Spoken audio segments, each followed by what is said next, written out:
So hello and good evening officers, क्या हालचाल आप सभी के। चलिए हम लोग शुरू कर रहे हैं सॉइल साइंस यानी कि मृदा विज्ञान का एक बहुत ही इंपॉर्टेंट टॉपिक जो कि आज रहने वाला है सॉइल स्ट्रक्चर।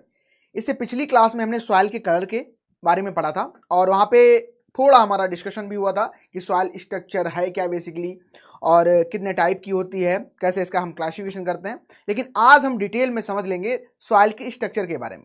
जब मैं सॉइल स्ट्रक्चर आपसे वर्ड बोल रहा हूं यानी कि मृदा संरचना की जब मैं बात कर रहा हूं तो क्यों ये इंपॉर्टेंट है, हमें क्यों पढ़नी चाहिए। मैंने उसी क्लास में सॉइल कलर वाली क्लास में आपको पढ़ाया था कि पेड्स किसको कहते हैं, क्लाउड्स किसको कहते हैं, एग्रीगेट किसको कहते हैं, ठीक है, फ्रेगमेंट किसको कहते हैं, कॉन्सेशन किसको कहते हैं। तो ये बहुत सारी बातें हमने की थी। लेकिन आज हम पर्टिकुलर जो पढ़ने वाले हैं सॉइल के स्ट्रक्चर के बारे में पढ़ने वाले हैं कि सॉइल की स्ट्रक्चर क्या होती है और सॉइल की स्ट्रक्चर को जो हम पढ़ रहे हैं कितने टाइप से हम इसको डिवाइड करेंगे, या क्या क्या इंपॉर्टेंट चीजें जो कि हमें सॉइल स्ट्रक्चर से जाननी चाहिए। उससे पहले मैं आप सभी से जानना चाहूंगा, अपने सभी ऑफिसर से, कैसे आप सभी रिवीजन करके आए हैं, पिछली क्लास में जो भी आपको पढ़ाया गया वो पढ़ के आए हो। इसका हम टेस्ट भी आपसे लेंगे और कुछ इंपॉर्टेंट चीजें यानी कि एज अ रिकेप हम पिछली क्लास का आपसे पूछने वाले हैं। तो सभी लोग फटाफट आंसर उसका करना, क्या करेक्ट आंसर रहने वाला है उन सभी प्रश्नों का आंसर करेक्ट दीजिए, फिर हम अपना क्लास स्टार्ट कर लेते हैं। ठीक है, यानी कि इससे पहले हमने जो पढ़ा था वो सॉइल के कलर की डिस्कशन हो गया था, यहाँ पे हमारा उसी दिन पार्ट हो जाना चाहिए था, बट चलिए कोई नहीं, चूंकि बड़ी क्लास थी हमारी सॉइल कलर के बारे में। आज हम पढ़ लेंगे टोटल जो हमारा सॉइल स्ट्रक्चर रहेगा, इसके बारे में डिस्कशन हमारा कंप्लीट यहाँ पे आज हमें हो जाएगा। ठीक है, चलो जब मैं सॉइल कलर कह रहा हूं तो सॉइल कलर जो रेड होता है, अगर मान चले सॉइल का कलर रेड है तो ये रेड कलर हमें किसके कारण देखने को मिल रहा है, फटाफट आप लोग आंसर करिएगा कुछ प्रश्न जो कि आपसे पूछे जाएंगे। सॉइल का अगर कलर रेड कलर आपको देखने को मिल रहा है तो ये किसके कारण है। अगर मैं कहूं ब्लैक कलर है सॉइल का, मृदा का रंग हमको ब्लैक देखने को मिल रहा है, ब्लैक कलर देखने को मिल रहा है, तो ये क्यों हमको देखने को मिल रहा है। अच्छा, ब्लैक कलर यानी कि काला रंग, ये किस कारण हो रहा है सॉइल में। अगर आप कहोगे लाल रंग तो ये इसका क्या रीजन है, ये क्यों हो रहा है। इसके अलावा सॉइल कलर को डिटरमाइन करने के लिए हमारे पास एक सॉइल कलर चार्ट था, सॉइल कलर चार्ट था, तो उसकी भी चर्चा कर ली जाएगी। ठीक है, चलिए सभी ऑफिसर्स आ चुके हैं, हितेश, श्रद्धा, कृति, कुणाल, बढ़िया हो, मस्त हो, तंदुरुस्त हो, जबरदस्त हो, ऑर्गेनिक मैटर हो सकता है, बिल्कुल हो सकता है। बताइए सॉइल के कलर को कैसे हम डिटरमाइन करेंगे, कैसे हम डिटरमाइन करेंगे सॉइल के रंग को। ठीक है, बताओ हमारे पास क्या ऐसा, कौन साइंटिस्ट थे जिन्होंने बताया था सॉइल के कलर को हम डिटरमाइन कर सकते हैं। क्या कोई यंत्र है ऐसा, क्या कोई ऐसा चार्ट है जिसके थ्रू हम सॉइल के कलर को डिटरमाइन कर सकते हैं, क्या आप बता सकते हो, फटाफट बोलिए। तो बिल्कुल यहाँ पे जो करेक्ट आंसर आप सभी के आ रहे हैं, बहुत सही, परफेक्ट। ऑर्गेनिक मैटर अगर ज्यादा है, क्या है, ऑर्गेनिक मैटर अगर ज्यादा है तो क्या होगा, बिल्कुल कलर क्या होगा, ब्लैक होगा। इसके अलावा एक और मैंने आपको बताया था, टी से स्टार्ट था वर्ड, कोई गेस करेगा क्या। टी से वर्ड स्टार्ट है, टी, अब तो मुंह से निकल गया, आधा निकल गया। चलो, तो मुनसेल सॉइल कलर चार्ट था, क्या मुनसेल सॉइल, मुनसेल कलर चार्ट बोल लो या मुनसेल कलर चार्ट कह लो या मुनसेल सॉइल कलर चार्ट कह लो, कोई दिक्कत वाली बात नहीं। ठीक है, दोनों आप कह सकते हो, मुनसेल कलर चार्ट, कलर चार्ट। ठीक है, अच्छा टोटल इसमें अगर कोई स्ट्रिप पूछ ले, टोटल स्ट्रिप्स कितनी होती हैं, स्ट्रिप्स अगर कोई पूछ ले तो कितनी होती हैं, बताओ फटाफट, कितनी स्ट्रिप्स होती हैं इसकी, इसमें कितनी स्ट्रिप देखने को मिलती हैं मुनसेल कलर चार्ट। हाँ, 175 स्ट्रिप हमको देखने को मिलती हैं। अभी मैंने आपको हिंट दिया था, अभी मैंने आपको हिंट दी थी कि जो ब्लैक कलर है इसके लिए एक और रिस्पॉन्स होता है। ऑर्गेनिक मैटर तो बिल्कुल सही है, आप गलत नहीं हो, मैं कह रहा हूं बिल्कुल सही है प्रश्न। अगर आपको ऑर्गेनिक मैटर ना दिया गया हो और एक और शब्द आपको देखने को मिल जाए, वो क्या है, टी से स्टार्ट है, टी और फिर यम, ये पूरा नाम है। रेड कलर तो आप सभी बता रहे हैं आयरन के ऑक्साइड के द्वारा होता है, ठीक है, और हेमेटाइट भी होता है, ये भी सही है, हेमेटाइट भी होता है, बिल्कुल सही है, गलत नहीं है, सही है। 175 स्ट्रिप होती है। चलो यहां पे बताओ, ये इसको कोई गेस कर पा रहा है क्या, इसको गेस कर पा रहे हो क्या, टी और एम क्या है, कुछ याद आ रहा है, याद आ रहा है कि नहीं आ रहा है, बताओ बताओ, बोलो फटाफट, कुणाल, अनन्या बोलो। टिटेनी फेरिस मैग्नेटाइट का नाम सुना है क्या, टिटेनी फेरिस मैग्नेटाइट का नाम सुना है किसी ने, titaniferous magnetite, titaniferous magnetite का नाम सुने हो क्या। टिटेनी फेरिस मैग्नेटाइट भी कहीं ना कहीं हमको रिस्पॉन्सिबल देखने को मिलता है। जब हम सॉइल कलर का क्लास कर रहे थे उसी में मैंने आपको तीन चीजें पढ़ाई थी। तीन चीजें क्या क्या थी? एक तो ह्यू था, ह्यू, और क्या था? वैल्यू था, और क्रोमा था। ह्यू, वैल्यू, क्रोमा। अब मैं पूछूंगा आप सभी से, ह्यू हमें क्या बताता है, क्रोमा हमें क्या बताता है, और वैल्यू हमें क्या बताता है? इनके बारे में फटाफट थोड़ा थोड़ा हिंट लिख दो आप, बोलो फटाफट। ह्यू, वैल्यू और क्रोमा। ह्यू, वैल्यू और क्रोमा।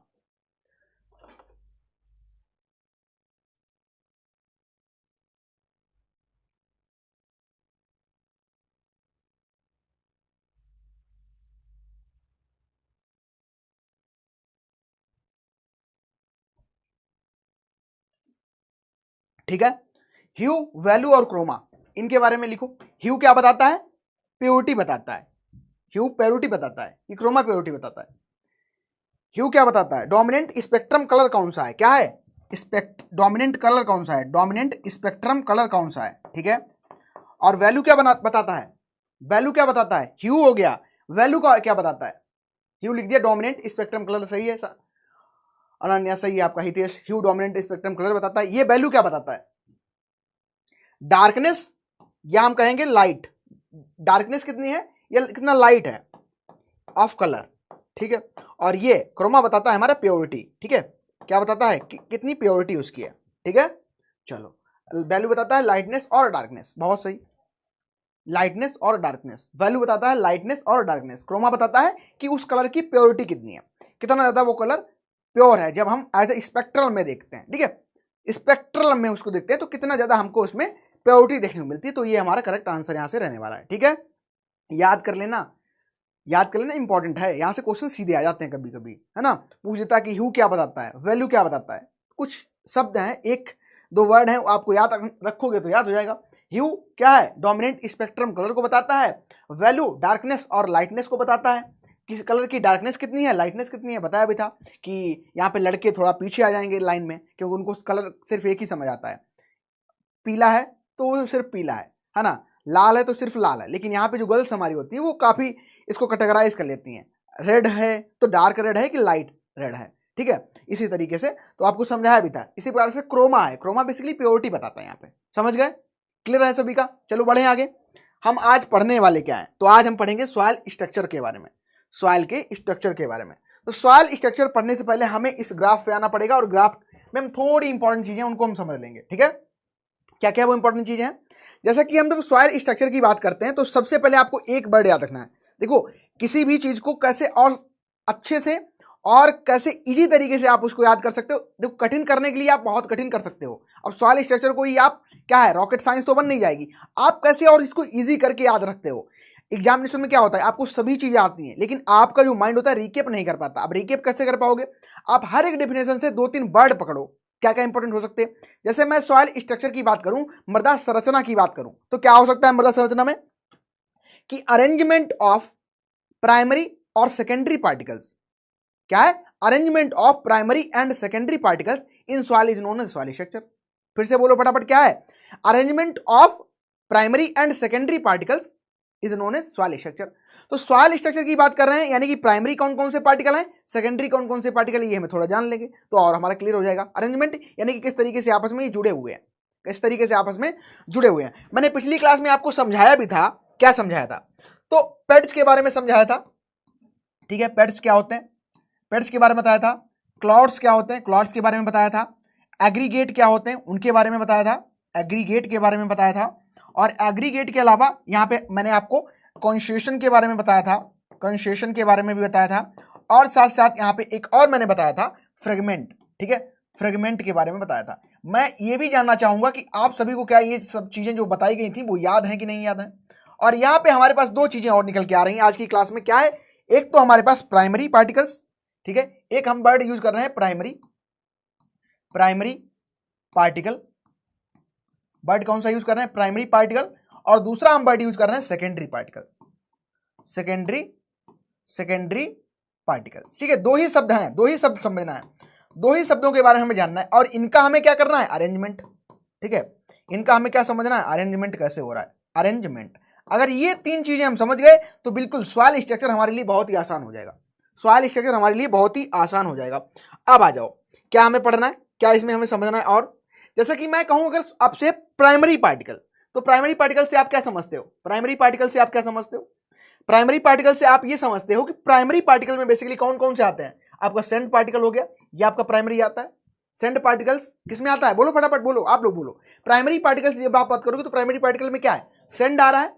जब आप सेकेंडरी पार्टिकल्स की बात करोगे, यानी कि सेकेंडरी पार्टिकल्स बन किससे रहे हैं, तो कहीं ना कहीं प्राइमरी पार्टिकल्स टूट रहे होंगे, प्राइमरी पार्टिकल्स में अपक्षय हो रहा होगा, विदरिंग हो रही होगी, सॉइल फॉर्मिंग फैक्टर्स यहाँ पे काम कर रहे होंगे, तो क्या बन रहा होगा? सेकेंडरी पार्टिकल बन रहा होगा। तो सेंड से क्या है? सेंड से कहीं ना कहीं हमें क्या है? सेकेंडरी पार्टिकल्स में कौन सा आता है? क्ले पार्टिकल्स हो गए हमारे, कोलाइडिकल पार्टिकल्स हमारे पास हो गए, ठीक है, कोलाइड, इसके अलावा मिनरल्स पार्टिकल हमारे हो गए। तो सेंड और सिल्ट को हम यहाँ पे रख सकते हैं, ठीक है, सेंड या सिल्ट को रख सकते हैं। या आप अगर यहाँ पे कहना चाहो कि सर पॉट्स, पेट्स हम कह दें, क्लॉट्स हम कह दें, हाँ आप कह सकते हो, लेकिन चूंकि हम सेंड और सिल्ट और क्ले को ही हम क्या है सॉइल पार्टिकल्स में शामिल करते हैं, ऐसे पार्टिकल्स जिनका डायमीटर 2 mm से कम हो वो हमारे सॉइल पार्टिकल कहलाते हैं, ठीक है।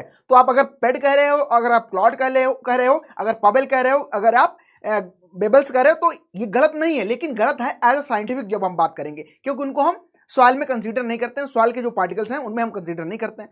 तो अभी के लिए हम सिर्फ 2 ही शब्दों को यहाँ पे समझने का ट्राई करेंगे कि हमारे पास जो प्राइमरी पार्टिकल्स हैं और सेकेंडरी पार्टिकल्स हैं कौन कौन से हैं, ठीक है। तो हमें समझ आ गया कि प्राइमरी पार्टिकल्स सेंड और सिल्ट और क्ले हमारे पास दोनों पार्टिकल्स हैं। और ये आपस में अरेंजमेंट इनका कैसे हुआ है, ये आपस में कैसे किस तरीके से अरेंज हुए? अगर मान चलो मैं यहीं पे कह दूं कि जो सॉइल का पार्टिकल है, ये पहले क्या हुआ, यहाँ पे क्ले का पार्टिकल है। क्ले पार्टिकल आप सभी जानते हो क्या है? ये सीमेंटिंग एजेंट होता है, सीमेंटिंग एजेंट होता है। सीमेंट आप जानते हो, सीमेंट क्या होता है? उस अगर आप वाटर डालते हो, ठीक है, सीमेंट के ऊपर आप पानी डालते हो तो क्या होता है? वो चिपकता है बहुत, और जब सूखता है तो एकदम ड्राई हो जाता है, ठोस हो जाता है। तो इसी प्रकार से जो क्ले पार्टिकल्स यहाँ पे हमें सॉइल में देखने को मिलते हैं, जो क्ले पार्टिकल्स देखने को मिलते हैं, ठीक है, वो कैसे होते हैं? उनमें सीमेंटिंग नेचर देखने को मिलता है, ठीक है। अब जैसे ही मान चलो क्ले पार्टिकल है और ड्यू टू कोहेशन, आपको कोहेशन भी समझाया था, कोहेशन हो गया, ठीक है। कोहेशन में क्या होता है? समान पार्टिकल्स कैसे आपस में अटैच होते हैं। मान चलो पानी का एक मॉलिक्यूल है, दूसरा फिर पानी का एक मॉलिक्यूल है, और ये आपस में कैसे कनेक्ट कर रहे हैं? तो ये कोहेशन फोर्स लग रहा है। मान चलो कोई एक सॉइल का पार्टिकल है और फिर यहाँ पे एक वाटर का पार्टिकल है, तो आपस में कैसे अटैच हैं? तो ये बात एहेशन के थ्रू अटैच है। लेकिन क्या होता है, सॉइल में बहुत सारे पार्टिकल्स हैं, यहाँ पे क्ले के पार्टिकल हैं, तो क्ले पार्टिकल्स आपस में अरेंज हो जाते हैं इस तरीके से अरेंज हो जाते हैं। और फिर क्या होगा? फिर हमें क्या देखने को मिलेगा? इनके ऊपर फिर से हमको कहीं ना कहीं पार्टिकल्स देखने को मिलेंगे, सेंड सिल्ट क्ले, सेंड और सिल्ट और क्ले इस तरीके से आपस में अटैच रहेंगे, इस तरीके से आपस में अटैच रहेंगे। तो ये क्या कर रहे हैं? एक संरचना का फॉर्मेशन कर रहे हैं, उसी को हम सॉइल स्ट्रक्चर कह दे रहे हैं। क्या करें? उसी को हम सॉइल स्ट्रक्चर का नाम दे रहे हैं। अब ये काफी सारे रीजन हो सकते हैं इस आंसर। क्ले अगर ज्यादा है तो कहीं ना कहीं हमको ज्यादा स्ट्रक्चर हार्ड देखने को मिल जाएगी, ठीक है, यानी कि स्ट्रक्चर हमको दूसरी टाइप मिलेगी। अगर सेंड है तो हमारे पास दूसरी स्ट्रक्चर देखने को मिलेगी। तो यहीं से कहीं ना कहीं हमारे पास निकल के आता है, यहीं से हमारा सॉइल स्ट्रक्चर जो है उसको हम पढ़ते हैं। अब जब मैं यहाँ पे बात कर रहा हूँ, ये मिटा दें, ये सबको पता ना, आप लोगों को बताइए क्या होता है फ्रेगमेंट, क्या होते हैं आपके क्लॉट्स, सारी चीजें मैंने पिछली क्लास में आपको समझाई थी। तो यहीं से हम पढ़ेंगे जो हमारे पास इनका अरेंजमेंट हो रहा है, प्राइमरी और सेकेंडरी पार्टिकल्स का आपस में अरेंजमेंट जो हो रहा है, उसी को हम सॉइल स्ट्रक्चर कह दे रहे हैं। सॉइल स्ट्रक्चर हम यहाँ पे कह दे रहे हैं। तो सॉइल स्ट्रक्चर कैसी है आपके पास? एक तो आपके पास प्लेट लाइक है, ठीक है, एक आपके पास प्लेटी है, ठीक है, दूसरी हमारे पास कौन सी निकल के आती है? दूसरी हमारे पास प्रिज्मेटिक निकल के आती है, ठीक है, प्रिज्म लाइक, या हम प्रिज्मेटिक इसको कह देते हैं, प्रिज्म लाइक कह देंगे। तीसरी हमारे पास निकल के आती है ब्लॉकी, ठीक है, ब्लॉकी निकल के आती है। और फोर्थ हमारे पास निकल के आती है स्फेरॉइडल, फोर्थ हमारे पास निकल के आती है स्फेरॉइडल। ये हमारे पास 4 प्रकार की हमको देखने को मिलती है सॉइल स्ट्रक्चर, 4 प्रकार से हमारे पास सॉइल स्ट्रक्चर हमको देखने को मिल जाती है। इतना क्लियर हो गया? बताओ सभी को, इतना क्लियर है? इतना क्लियर हो गया कि प्राइमरी पार्टिकल्स सेकेंडरी पार्टिकल्स आपस में एक तरीके से अरेंज हो जाएंगे, तो उसी को हम प्लेटी कह देंगे। अब प्लेटी कब कह रहे हो? बोलते जाओ फटाफट, देखो बोलना जरूरी है। अगर मान चलो इस तरीके से प्लेट लाइक अरेंजमेंट हो रहा है तो क्या है? तो ये प्लेटी हो जाएंगी। प्रिज्म लाइक मान चलो इस तरीके से अरेंजमेंट इनका हमें देखने को मिल रहा है, इस तरीके से हमको अरेंजमेंट देखने को मिल रहा है, तो क्या हो जाएगा? इसको हम प्रिज्म कह देंगे, इसको क्या कह देंगे? हम प्रिज्म लाइक कह देंगे। अगर यही अगर ब्लॉक में इस तरीके से अरेंज हो गई, इस तरीके से अरेंज हो गई, तो इसको हम कह देंगे ब्लॉकी है। क्या है, ये ब्लॉक ही है। अगर यही इस तरीके से आपस में अरेंज हो गई, कम पोर्स हैं और ज्यादा पोर्स हैं, ठीक है, ज्यादा पोर्स हैं कम पोर्स हैं, तो उस तरीके से हम स्पोरल कह देंगे, उसमें ग्रेनुल और क्रम्बी कह देंगे। ठीक है, इतना क्लियर है सभी को? क्लियर? किसी को कोई डाउट तो नहीं? फटाफट डाउट हो फट पूछो, तुरंत पूछो, है ना, फट, समझते हो तुम लोग लोकल, तुरंत पूछो, है ना, डाउट घर लेके नहीं जाना है।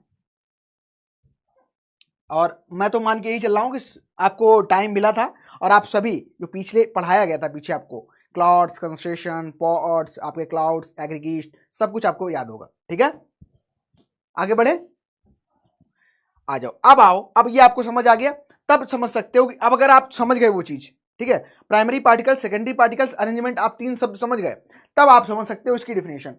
अभी आ रहे हैं हम लोग यहाँ पे। ठीक है, अब यहां से स्टार्ट कर दो पढ़ना। क्या क्या है कि अरेंजमेंट ऑफ, वही हम पढ़ेंगे, रिवाइज कराएंगे आपको बस। ठीक है, याद तो पहले ही हो गया कि अरेंजमेंट ऑफ प्राइमरी किसका, 3 वर्ड, बस 3 वर्ड। ठीक है, आसान, थोड़ा बच्चा होता है ना उसको कहते हैं, ज्यादा नहीं, बस थोड़ा सा, वो जो खाना नहीं खाता है तो उसको हम क्या करते हैं, अरे बस 2 चम्मच है, 2 चम्मच खाना है। ठीक है, तो उसी प्रकार से हमारा सिर्फ क्लास है, बस थोड़ा ही है, थोड़ा ही याद करना है इसको, लेकिन लास्ट तक आपका पूरा कॉन्सेप्ट एकदम क्लियर हो जाएगा, आपके माइंड में बैठ जाएगा, सॉइल स्ट्रक्चर, मृदा संरचना। ठीक है, चलो, तो क्या है, arrangement of primary and secondary particles in soil. ठीक है, secondary particles in soil mass is known as soil structure. तो इसी को हम क्या कह रहे हैं, इसी को क्या कह रहे हैं हम, इसी को हम मृदा संरचना कह रहे हैं। ठीक है, मृदा संरचना कह रहे हैं किसको, अरेंजमेंट ऑफ प्राइमरी और सेकेंडरी पार्टिकल्स। बार बार क्यों बोल रहा हूं, ताकि आपके दिमाग में घर कर जाए डिफिनेशन, कोई आपसे दोबारा पूछे तो आप पूरा कॉन्सेप्ट उसको समझा के आ जाओ। ठीक है, आपको स्टूडेंट नहीं बनना है इस क्लास के बाद, इसके बाद आपको मास्टर बनना है सॉइल स्ट्रक्चर का। ठीक है, खुद को बोल दो एक बार फटाफट। चलो आगे बढ़ते हैं। दूसरी अगर कोई डेफिनेशन पूछता है तो आप बता सकते हो कि soil structure is the arrangement of primary and secondary particles in definite pattern under the field condition. खेत में अगर जो प्राइमरी और सेकेंडरी पार्टिकल्स हैं, कोई एक विशेष तरीके से अरेंजमेंट का हमको देखने को मिल रहा है, तो उसको हम सॉइल स्ट्रक्चर कह सकते हैं, मृदा संरचना कह सकते हैं। इजी है। ठीक है, चलो, तो एक क्वेश्चन यहां से सबसे इंपॉर्टेंट हमसे ये पूछा जाता है कि ऐसी कौन सी सॉइल की स्ट्रक्चर, ऐसा कौन सी हमें सॉइल की वो देखने को मिलती है जिसको हम चेंज कर सकते हैं, ठीक है, या जिसको हम चेंज नहीं कर सकते हैं। तो क्वेश्चन यहां से पूछा जाता है, और कृभको में 2-3 बार क्वेश्चन आ चुका है यहां से, मैंने बताया भी था कि जो सॉइल स्ट्रक्चर होती है इसको हम क्या कर सकते हैं, चेंज कर सकते हैं, कैन बी अल्टर और नॉट। ठीक है, हम इसको क्या कर सकते हैं, बदल सकते हैं। ठीक है, तो याद रखना ये बदल सकती है सॉइल स्ट्रक्चर, जो मृदा की संरचना है, मृदा संरचना है। ठीक है, जो मृदा संरचना हमारे पास देखने को मिल रही है, इसको हम क्या कर सकते हैं, बदल सकते हैं। इसको क्या कर सकते हैं, हम बदल सकते हैं। कैसे बदलेंगे वो थोड़ा जानना जरूरी है आपके लिए। कैसे बदलोगे, तो एक तो आप एग्रोनॉमिक प्रैक्टिस कोई कर दो। ठीक है, कोई एग्रोनॉमिक प्रैक्टिस कर रहे हो, या आप क्या करो, इसमें प्रैक्टिस करो, कोई प्लॉइंग कर दो, या आप क्या करो, ड्रेनेज यानी कि एक्स्ट्रा वाटर है उसको रिमूव कर दो, तो कहीं ना कहीं सिल्ट, आपकी जो सिल्ट और क्ले पार्टिकल ये भी रिमूव हो जाएंगे, या आप क्या करो, मैनोरिंग कर दो। तो ये आपके पास प्रक्रियाएं देखने को मिल रही है, इनके थ्रू क्या कर सकते हो आप, तो इसके थ्रू क्या कर सकते हो, जो हमारे पास सॉइल स्ट्रक्चर देखने को मिल रही है इसको आप चेंज कर सकते हो, इसको अल्टर कर सकते हो, इसको बदल सकते हो। समझ गए। ठीक है, तो क्या क्या इंपॉर्टेंट है इस स्लाइड में, एक तो डिफिनेशन इंपॉर्टेंट है, मस्ट कहते नहीं, ये वाला सबसे ज्यादा इंपॉर्टेंट है, इसको तो याद ही करना है। दूसरा, इसको बदल सकते हो, यहां से क्वेश्चन आता है कि कौन सी ऐसी सॉइल की प्रॉपर्टी है जिसको हम चेंज कर सकते हैं, ऐसी कौन सी सॉइल प्रॉपर्टी है इसको हम चेंज नहीं कर सकते हैं। ठीक है, तो जो सॉइल स्ट्रक्चर देखने को मिल रही है इसको आप चेंज कर सकते हो। चलो आगे जाओ। अब जो सॉइल स्ट्रक्चर की हम यहाँ पर चर्चा कर रहे हैं, जो पिक्चर है आप देख लो एक प्रकार से। तो अभी हमने 4 प्रकार से आपको सॉइल स्ट्रक्चर के बारे में बताया था। सबसे पहले जो सबसे अच्छी हमारे सॉइल के लिए होती है, वो सॉइल की नहीं, हमारे प्लांट के व्यू की, प्लांट की बात करेंगे हम, प्लांट व्यू से, कि प्लांट के लिए सबसे अच्छी कौन सी होती है। अगर हम खेती करना चाहते हैं, कल्टीवेशन करना चाहते हैं, तो सबसे अच्छी जो हमारे पास मिलती है उसको लिख भी लो, सबसे अच्छी मृदा संरचना, सबसे अच्छी मृदा संरचना की अगर बात की जाए तो यहां पे कौन सी होती है, तो ये होती है आपकी क्रम्बी, CRUMBI, क्रम्बी। अगर ये क्रम्बी ऑप्शन में नहीं मिलता है, फिर आप क्या करोगे, ग्रेनुल पे चले जाओगे। ठीक है, ग्रेनुल। बस 2 ही हैं जो आपके लिए इंपॉर्टेंट है, आपको याद करनी है। अब बात करेंगे हम यहाँ पे कितने टाइप की होती हैं। तो पहली तो आपकी यहाँ पे हो जाएगी प्लेटी। ठीक है, प्लेट, इसको आप प्लेट कह सकते हो या प्लेटी कह सकते हो, प्लेट लाइक। ठीक है, प्लेट लाइक या प्लेटी। दूसरा हमारा आता है, दूसरा यहाँ पे आपको देखने को मिलेगा प्रिज्मेटिक। ठीक है, दूसरा आपको प्रिज्मेटिक कह दो, इसको प्रिज्म कह दो या प्रिज्मेटिक कह दो, प्रिज्म कह दो। फिर आपका आता है ब्लॉकी, और फोर्थ हमारा आता है, फोर्थ आता है आपका स्फेरॉइडल, ठीक है, स्फेरॉइडल। उसको ABCD को कंसीडर मत करना, बस आपको यही याद रखना है। सबसे पहले प्लेटी, प्लेटी भी आपका दो प्रकार से डिवाइड होता है, ठीक है, एक प्लेट लाइक आपका दो प्रकार से डिवाइड है, इसको अभी पढ़ाएंगे, समझेंगे, इंपॉर्टेंट है। प्लेटी और आपका इसके अलावा प्लेटी और आपका प्लिज्मेटिक, ठीक है। तो अभी के लिए चार याद रखो, इसके भी सब कैटेगराइजेशन हम लोग आगे करेंगे। चलो, तो नेचुरल एग्रीगेट्स, पेड्स, इनके बारे में हम लोग पढ़ चुके हैं। पेड्स क्या होते हैं? These are the natural aggregates, ठीक है, ये नेचुरल एग्रीगेट है, यानी कि प्रकृति में अपने आप बनते हैं, ये प्राकृतिक रूप से बनते हैं। कैसे? तो ये प्राकृतिक रूप से बनते हैं, प्राकृतिक रूप से बनते हैं, ठीक है, ये नेचुरल एग्रीगेट है, यहाँ पे दिया भी गया है। आर्टिफिशियल जो बनते हैं उनको आप क्लाउड्स कहते हो, ठीक है, जो मानव जनित प्रक्रियाएं करते हैं हम, जैसे हमने क्या किया, हमारे पास सॉइल जो है वेट है, ठीक है, गीली सॉइल है, हमने क्या किया, इसमें प्लॉइंग कर दी हमने, यानी क्या किया हमने, इसमें जुताई कर दी, तो हमें क्या देखने को मिलेगा फील्ड में? तो हमको क्या देखने को मिलेगा? जब वो सूखेंगे तो हमको क्लाउड्स देखने को मिलेंगे। क्या? क्लाउड देखने को मिलेंगे, क्लाउड, ठीक है, क्लाउड देखने को मिल जाएंगे। तो ये कैसे हैं? ये आपको कैसे देखने को मिल रहा है? ये आपको आर्टिफिशियल जो देखने को मिल रहे हैं वो कौन से आपके? क्लाउड्स हैं, ठीक है। अच्छा, ये पूछा जाता है कभी कभी, coherent mass of soil broken into any shape, उसको क्या कहोगे? तो उसको कहोगे आप क्लाउड्स। ये भी डिफिनेशन याद करना कि सॉइल है, अगर यहाँ पे क्या है, उसमें हम ज्यादा नमी पर जुताई करते हैं तो जो एकत्र रूप से इस तरीके से आपका ढेला फॉर्मेशन होता है, तो उसी को क्लाउड्स कह दोगे, ठीक है, हिंदी में समझ लो। एक आपका फ्रेगमेंट वर्ड है, ये भी पूछ लिया जाता है कभी कभी एग्जाम में। ब्रोकन जो पेड्स होते हैं, ठीक है, जो पेड्स हैं, यानी कि पेड्स कैसे थे? तो ये इनका प्राकृतिक रूप से अपने आप फॉर्मेशन हुआ था, ठीक है। अब मान चलो ये पेड़ बना है, ये फिर से टूटेगा तो ये किसका फॉर्मेशन करेगा? तो इसका करेगा, तो ये क्या बनाएगा? याद रखना, तो ये बनाएगा फ्रेगमेंट, ठीक है, ये बनाएगा फ्रेगमेंट, याद रखना, बहुत इंपॉर्टेंट है, पूछ लेते हैं कभी कभी फ्रेगमेंट के बारे में, दो तो आपको याद ही रखने हैं। चलो आगे बढ़ते हैं। फिर आता है कंडेंसेशन, ये भी बताया था कि ये क्या है, अगर पर्कुलेशन के थ्रू जब हम कहते हैं कि सॉइल में क्या है, सॉइल में केमिकल रिएक्शन चलती हैं, सॉइल में क्या है, बहुत सारी केमिकल रिएक्शन चलती हैं। केमिकल रिएक्शन कैसे चलेंगी? यानी कि वाटर की अवेलेबिलिटी होनी चाहिए पहले तो। फर्स्ट केमिकल रिएक्शन कैसे होंगी? अगर वाटर की अवेलेबिलिटी नहीं हो तो केमिकल रिएक्शन होंगी कि नहीं होंगी? नहीं होंगे, ठीक है। तो जब भी जो पर्कुलेशन होता है, पर्कुलेशन क्या है? Downward entry of water in different layers. तो पर्कुलेशन में क्या है? It is coherent mass formed in soil by the percolation of certain chemicals dissolve in percolating water, ठीक है। तो ये आपको जो इससे जो फॉर्मेशन होगा उसको आप कंडेंसेशन कहते हो, समझाया भी था पिछली क्लास में। चलो आगे आ जाओ, देख भी रहे हो इस तरीके से ये आपके पेड्स बनते हैं, ये आपके फ्रेगमेंट हैं, ठीक है, पेड्स, इससे इसको टूटा, इससे क्या बना? फ्रेगमेंट का फॉर्मेशन हुआ। और आपके क्लाउड्स ये आपके आर्टिफिशियल रूप से बने, यानी कि हमने गलत जो शस्त्र क्रियाएं हैं उनको किया, तब हमारे पास क्लाउड्स फॉर्मेशन हो रहा है। और कंडेंसेशन जो आपके केमिकल पर्कुलेटिंग वाटर के थ्रू जो बन रहे हैं वो आपके कहीं ना कहीं कंडेंसेशन कहलाते हैं, ठीक है। यहाँ पे देख लो, अब यहाँ पे पहले तो हम इसके बारे में थोड़ा पढ़ लेते हैं, फिर हम वापस आ जाएंगे, एक बार पिक्चर फिर से रिवाइज करवा देंगे, ठीक है। तो हम जब बात कर रहे हैं क्लासिफिकेशन ऑफ सॉइल स्ट्रक्चर, यानी कि मृदा संरचना का वर्गीकरण, तो वर्गीकरण बेसिकली हम करते हैं चार प्रकार से। एक तो हमारे पास सिंपल स्ट्रक्चर देखने को मिलती है, एक कौन सी है? हमारे पास सिंपल स्ट्रक्चर है। दूसरी हमारे पास जो देखने को मिलेगी ये कंपाउंड, तीसरी हमारे पास मैसिव, और चौथी हमारे पास वेस्कुलर। तो तीन हमारे पास हमें नहीं पढ़नी है। सिंपल स्ट्रक्चर की अगर बात करोगे तो यहाँ पे क्या है? पुअर ड्रेनेज है, पुअर कह सकते हैं एरेशन है, ये हमारे पास नॉट सुटेबल फॉर, ये कल्टीवेशन के लिए अच्छी नहीं होती। किसके लिए?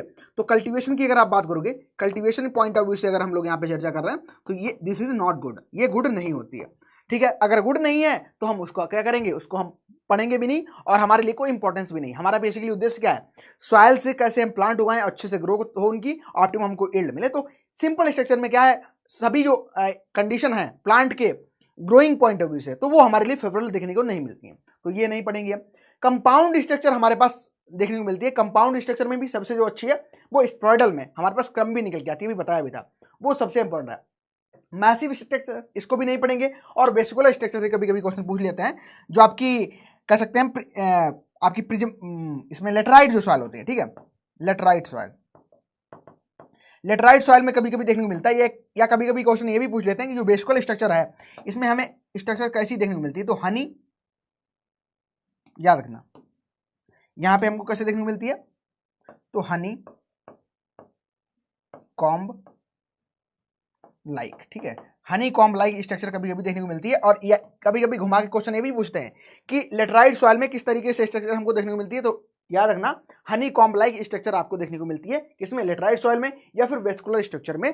आपको तीनों चीज याद रखनी है, घुमा फिरा के कैसे भी पूछे तो आप करेक्ट कर देना। यस या नो? चलो क्लियर हो गया, बताओ एक बार फटाफट, आगे बढ़े फिर हम लोग, समझ आ गया। फिर हम पढ़ेंगे कंपाउंड जो स्ट्रक्चर है हमारी, 4 प्रकार से डिवाइड किया गया इसको। जो कंपाउंड स्ट्रक्चर है इसको हमने 4 प्रकार से डिवाइड किया है। कौन कौन से 4 है? हाँ, हनी कॉम्ब, बिल्कुल सही राजकुमार, ठीक है।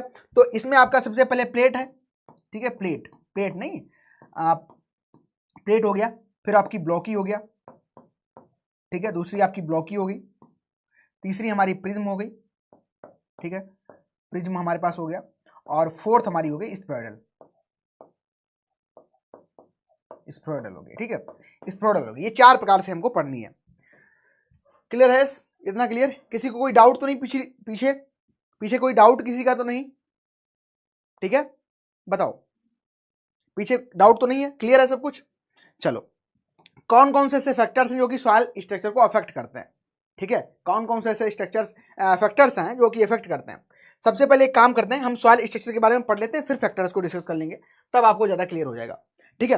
तो सॉइल स्ट्रक्चर की जब भी हम क्लासिफिकेशन की बात करते हैं तो इसको हम क्लासिफाई कुछ इस तरीके से करते हैं। जो सॉइल स्ट्रक्चर है इसको 3 कैटेगरीज में हम डिवाइड करते हैं। कौन कौन सी है? एक तो आपके पास टाइप है, टाइप ये डिवाइड करता है कि शेप कैसा है, उसका फॉर्मेशन कैसा हुआ है और अरेंजमेंट कैसा हुआ है पेड्स का, ठीक है। अभी पेड बता रहे थे, पेड कैसे हैं आपके, पेड्स कैसे हैं, इनका अरेंजमेंट कैसे हुआ है, इनका शेप कैसा है, इनका फॉर्मेशन कैसे हुआ, तो उस बेसिस पे ये आपका टाइप होगा।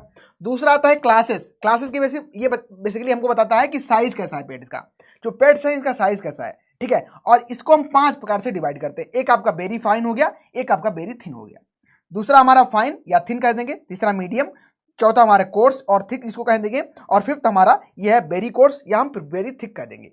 ये किसके बेसिस पे है? तो ये साइज के बेस पे है। किस पे? साइज के, आकार के, ठीक है, साइज के बेसिस पर हमें देखने को मिलता है, ठीक है। क्लियर? कौन सा 5 याद करो, पहला कौन सा है? वेरी फाइन या वेरी थिन कहोगे, ठीक है, वेरी फाइन वेरी थिन करोगे। दूसरा हमारा फाइन है या इसको हम कह देंगे थिन है। तीसरा हो गया, तीसरा हमारा मीडियम है, चौथा हमारे पास है कोर्स और थिक, और पांचवा हमारे पास है वेरी कोर्स, इसको हम कह रहे हैं वेरी थिक। याद हो गए पांचों? फिर से बोल दो एक बार कि वेरी फाइन या हम कह सकते हैं वेरी थिन, दूसरा हमारा है कौन सा? फाइन या थिन, तीसरा हमारे पास है जो है मीडियम, और चौथा हमारे पास जो है वो देखने को मिल रहा है कोर्स या थिक, और पांचवा हमको वेरी कोर्स और वेरी थिक देखने को मिलेगा, ठीक है। तो ये on the basis of size पे है, इसको आप साइज पे याद रखना। चलो आगे आ जाओ। फिर आता है ग्रेड। एक हमारा कौन सा हो गया? पहला हो गया आपका टाइप, दूसरा हो गया क्लासेस, और तीसरा हमारा आएगा ग्रेड, ठीक है, तीसरा आएगा ग्रेड। ग्रेड बेसिकली क्या है? डिग्री ऑफ डिस्ट्रिक्टिवनेस, ठीक है, कठोरता के आधार पर इसको डिवाइड करते हैं, ठीक है। इसमें क्या है? एक तो स्ट्रक्चरलेस हो सकता है, दूसरा वीक और स्ट्रक्चर हो सकता है, तीसरा हमारा मॉडरेट स्ट्रक्चर, और पांचवा हमारा स्ट्रॉन्ग स्ट्रक्चर का देखने को मिल सकता है, ठीक है। इस तरीके से देखने को मिलेगा। तो 4 इनको याद करना, स्ट्रक्चरलेस, वीक स्ट्रक्चर, मॉडरेट और स्ट्रॉन्ग। बस आपको स्ट्रक्चर लगाना है। 2 शब्द क्या है? 4 इंपॉर्टेंट याद रखना है। यस यानी कि स्ट्रक्चरलेस, वीक स्ट्रक्चरलेस, और मॉडरेट स्ट्रक्चरलेस, और आपका स्ट्रॉन्ग स्ट्रक्चरलेस, ठीक है। तो यही है 4, आपको 4 ये याद कर लेने on the basis of grade, या हम कहेंगे डिग्री ऑफ डिस्ट्रिक्टिवनेस ऑफ पेड्स के आधार पर, ठीक है। चलो अब आता है आपका सॉइल स्ट्रक्चर, जो कि हमारे लिए इंपॉर्टेंट है, हमें पढ़ना, यहां से क्वेश्चन हमसे पूछे जाते हैं, ठीक है। तो सबसे पहले हमारा निकल के आता है प्लेट लाइक, इसको आप प्लेट ही कह सकते हो, या यहां पे बेसिकली